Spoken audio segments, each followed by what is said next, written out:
She's my stepsister, and she knocked on my door at 2 a.m. The soft knocking pulled me from the edge of sleep, so gentle I almost convinced myself it was just the old house settling. But then it came again. 3 deliberate taps against my bedroom door. I glanced at my phone. 2:17 a.m. Maya, I whispered, my heart already knowing who stood on the other side. It's me, Arya. Can I come in? Her voice carried a vulnerability I'd never heard before, not in the 3 years since our parents married and brought us together under this roof. Maya had always been composed, confident, the golden daughter who excelled at everything she touched. But tonight, something was different. I slipped out of bed, my bare feet silent on the hardwood floor, and opened the door. Maya stood there in an oversized sweater and sleep shorts, her dark hair falling in waves around her shoulders. In the dim hallway light, I could see her eyes were red-rimmed as if she'd been crying. "What's wrong?" I asked, stepping aside to let her in. She entered my room like she was crossing a threshold she could never uncross, her fingers nervously playing with the hem of her sweater. "I couldn't sleep. I keep thinking about what happened at dinner." Dinner. The memory hit me like a wave. Our parents had been discussing Maya's upcoming graduation, her acceptance to law school, how proud they were of their perfect daughter. But I'd noticed how Maya's smile never reached her eyes, how she pushed food around her plate instead of eating. "You mean when they were talking about your future?" I sat on the edge of my bed, patting the space beside me. Maya remained standing, pacing to my window, where moonlight painted silver streaks across the glass. "They have my whole life mapped out, Arya. Law school, then joining Dad's firm, then marrying someone suitable and giving them grandchildren." She laughed, but it was hollow. If only they knew. My chest tightened. We'd danced around this conversation for months, sharing glances that lingered too long, conversations that felt charged with electricity, moments where the space between us felt both infinite and non-existent. "Knew what?" I asked softly, though part of me already understood. She turned to face me, and in that moment, the careful walls we'd built between us began to crumble. "That I could never love the man they want me to marry. That I've been trying so hard to be their perfect daughter that I forgot who I really am." The silence stretched between us, heavy with 3 years of suppressed feelings and stolen glances. I stood up, closing the distance between us until I could see the flecks of gold in her brown eyes. "And who are you really?" I whispered. Maya's breath caught. "I'm someone who thinks about her stepsister far more than she should. Someone who finds excuses to be in the same room as you, who memorizes the sound of your laugh, who lies awake at night wondering what it would feel like to..." She stopped, her cheeks flushing pink in the moonlight. "To what?" I encouraged, my own heart hammering against my ribs. "To hold your hand, to trace the freckles on your shoulder, to wake up next to you and not have to pretend it's wrong." Her voice broke on the last word. I reached out, my fingers finding hers. They were trembling. "Maya, look at me." When she met my eyes, I saw years of hidden pain, of forcing herself into a mold that never fit, of loving someone she thought she could never have. "What if I told you that you're not alone in feeling this way?" I said, my thumb tracing across her knuckles. "What if I told you that every time you smile at me, my world lights up? That when you're away at college, this house feels empty without your laughter?" Maya's eyes widened, searching my face for any sign of deception. "You can't mean that." Instead of answering with words, I lifted my free hand to cup her cheek. She leaned into my touch like a flower turning toward the sun, her eyes fluttering closed. "I've meant it for 2 years," I confessed. "Since that night you helped me study for my calculus final. and we fell asleep on the couch together. I woke up with your head on my shoulder, and I realized I never wanted to wake up any other way. A tear escaped down her cheek, and I brushed it away with my thumb. But we're stepsisters, I finished. Not blood. Our parents fell in love and got married, but that doesn't dictate our hearts, Maya. We were 17 and 19 when they met. We chose to care about each other. Maya opened her eyes, and I saw hope flickering there like candlelight in the dark.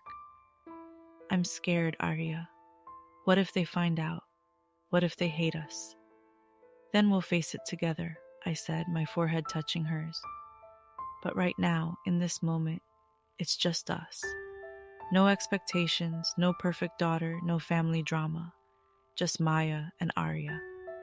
Maya's hands found my waist, tentative at first, then with growing certainty. I've wanted this for so long, I forgot how to want anything else. Our lips met softly, hesitantly, like we were both afraid the other might disappear. But when Maya deepened the kiss, all my reservations melted away.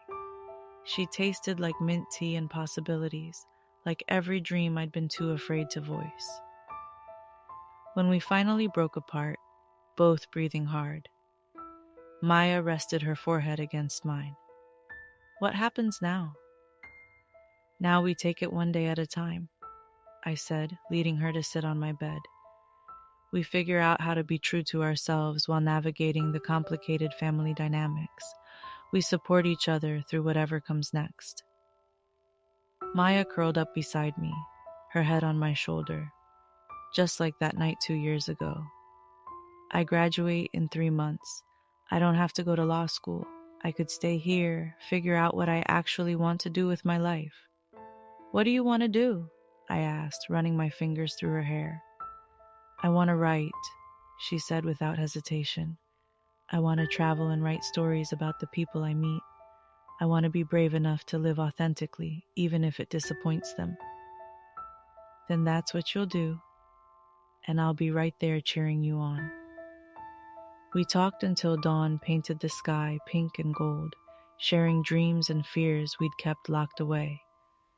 Maya told me about the journal she kept hidden in her closet, filled with stories and poems and sketches of places she wanted to see. I told her about the photography portfolio I'd been building in secret, capturing moments of beauty in everyday life. Show me, Maya said when I mentioned the photos. I pulled out my laptop, and we scrolled through hundreds of images. Sunrises over our neighborhood, candid shots of people laughing, the way light fell through leaves in autumn. But it was the photos of her that made Maya gasp. There were dozens. Maya reading in the garden, Maya cooking breakfast with flour in her hair, Maya lost in thought while rain streaked the windows behind her. In every single one, she looked beautiful, natural, free. You see me, she whispered, her fingers tracing the screen. Really see me. I've been seeing you since the day we met, I admitted. I just finally had the courage to capture it. As morning light filled my room, Maya sat up and looked at me with new determination. I want to tell them. Maybe not everything at once, but I want to start living honestly. I want to drop out of law school and pursue writing. I want to stop pretending to be someone I'm not. Are you sure? Once you say it, you can't take it back. I'm sure. For the first time in my life, I'm completely sure. She took my hands in both of hers. But I need to know, are you willing to take this journey with me? It won't be easy. There will be difficult conversations, hurt feelings, maybe even consequences we can't predict. Looking into her eyes, seeing the woman she was becoming when she allowed herself to be authentic, I knew my answer. Maya, I've been waiting my whole life for someone to love, who would love me back just as fiercely. I'm not going anywhere. She kissed me again, and this time it tasted like freedom. Maya dropped out of law school and enrolled in a creative writing program. Our parents were initially shocked and disappointed, but they're slowly coming around as they see how happy and fulfilled she is. We're taking things slowly with our relationship, giving everyone time to adjust to the new family dynamics. Maya's first short story was published in a literary magazine last month. It's about two women who find love in unexpected places and the courage to choose happiness over expectation. She dedicated it to AM for teaching me that authentic love is worth any risk. As I write this, Maya is curled up in the reading nook by our apartment window, working on her novel. Yes, our apartment. We moved in together 3 months ago, and every morning I wake up grateful for that night. She knocked on my door at 2 a.m.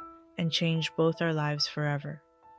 Sometimes the greatest love stories begin, not with grand gestures, but with the quiet courage to be vulnerable with another person. Maya taught me that true love isn't about being perfect. It's about being perfectly honest about who you are and finding someone who loves you for it. And as Maya always says in the conclusion of her stories, love doesn't follow the rules we think it should.